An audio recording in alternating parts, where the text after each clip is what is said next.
kategorijās – vokāls un saksofons. Bet gan jau džēza mākslinieki brauc arī ar velosipēdu, jo visiem Rīgas velosipēdistiem ir kāda laba ziņa.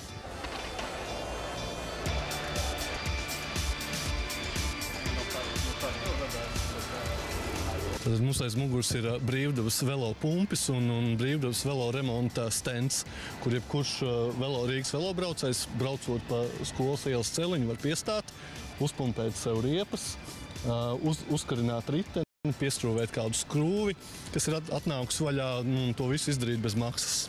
Atstutē riteni, paņem pumpi.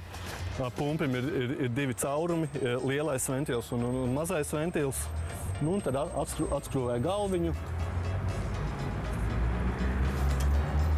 uzliek, nospiež, un var sākt pumpēt.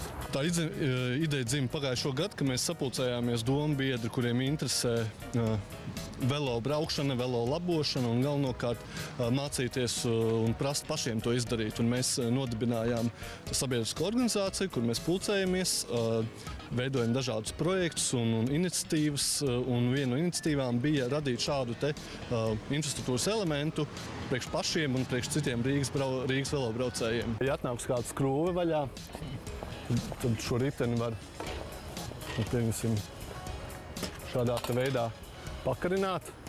Ja, piemēram, ir caura kamera, tad to nav kur nolikt to riteni, tad šeit var uzkarināt. Un tad ir pieejams gan šādas regulējumās atslēgas. Tālākais plāns ir uzlabot šo infrastruktūras elementu un piedāvāt viņu arī citās vietās, kur ir nepieciešams uzstādīt. Strādājam pie jaunām versijām un ir arī interese gan no lielveikaliem, gan no pašvaldībām arī šādus prototipus uzstādīt. Tātad ne tikai Rīgā, bet gaidāms arī, ka citur Latvijā? Gaidāms arī, ka citur Latvijā, jā. Pēc vairāku gadu pauzes Latvijā ir atgriezusies operete. Un tieši šodien starptautiski atzītā mūzikla un filmmūzikas komponiste Niko Dostāla slavenākajā darbā Klīvija debitēs sonora Vaice. Nu ko, lai visiem brīnišķīgs pavasars! No Ričuk, šodien īstā diena, vai ne? Pārvietoties. Jā. Un Laura rekā ir modusies un raksta